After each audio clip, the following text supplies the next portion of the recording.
God did not save you by the power of the Holy Spirit in order to usher you into death so he can slide you into heaven someday. Christianity is not about how fast can you die and make it home. Christianity is about life and life more abundant.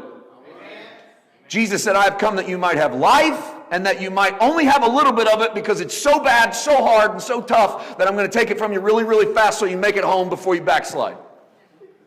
John 10:10. Very long verse. You got to dig into the Greek to find that. No, he didn't say that. He said the thief comes to steal, to kill, to destroy. And you go, yeah, that's the devil. I've heard this. How many of you have heard this? That's the devil's out to steal, kill, and destroy. Jesus never, go read John 10 when you go home. He never mentions the devil. Jesus said, I am the door.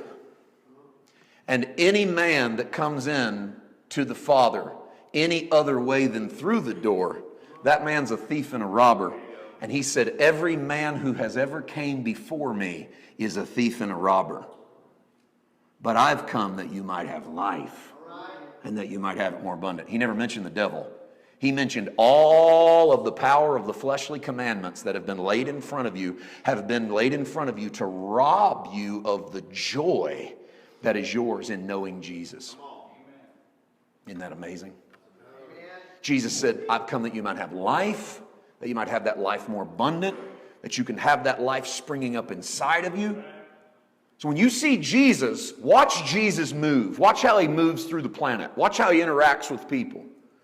Does Jesus move as a man who is every day concerned with keeping the law of fleshly commandments, or a man who every day is concerned with operating in the power of an endless life?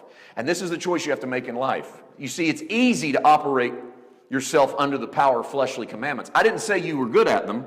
I didn't say they will change you, but it's easy to go find a few things you think you ought to do and then do your best. We'll fail, but it's easy to find them. But living the power of an endless life, we have to listen to the Holy Spirit on how to do this. We have to be willing to understand that the Father doesn't freak out when we fail. The Father is just drawing us into His presence through the power of an endless life. And everywhere Jesus went, He oozed life. Jesus was speaking life into dead people. This is why we opened with that illustration of the hands. Jesus was always trying to find a way to touch the untouchable. You see, what you need is not more effort.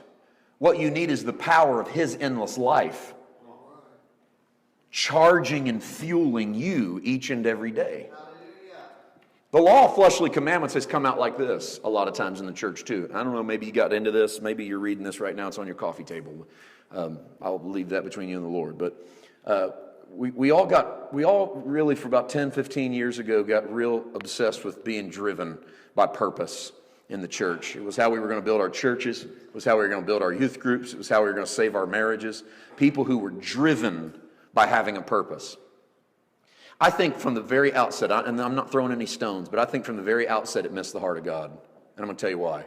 Because the Father never stands behind His people, driving them.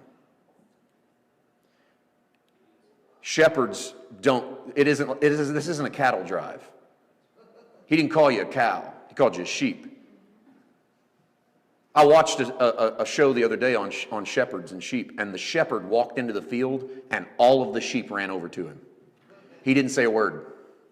He didn't make a noise. He didn't blow a horn. He didn't do anything. They were so used to what he looked like and what he smelled like that the second he got out of his truck and walked over to them, all of the sheep went. He could move, and it was just this mass of sheep moving around him that just stayed right next to his legs. Wherever he went, they went. There's this big white body moving in the field. It was pretty incredible to watch. It was pretty incredible to see, and I was amazed that the shepherd never has to go drive the sheep. He never has to get back behind them and slap them with the rod because the sheep are just naturally drawn to Him. I think we've had this idea of God for so long that He's driving me to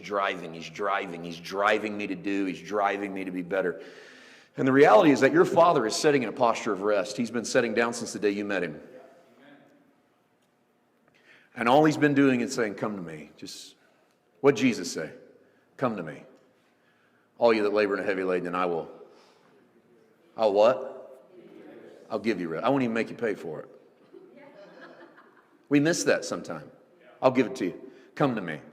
Not go for me. Come to me. And I will give you rest. See, you've been going your whole life in ministry. I just want you to come to me, and I will give you rest. So I'm not trying to cut down a book or an ideology, but I think we miss the heart of God when we think God, we're driven. We're not driven, we're drawn. We have the power of an endless life. The power of an endless life pulls us towards the heart of the Father. Remember what I said last night when Jesus sits down to eat with Peter on the beach and he says, Peter, do you love me? Feed my sheep? Not, Peter, if you want to prove to me that you love me, go feed my sheep. No, that would be drive Peter. It's, Peter, do you love me? Yes. Let that draw you to the sheep. Amen.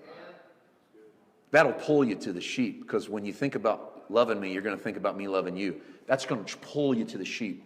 This is the power of an endless life.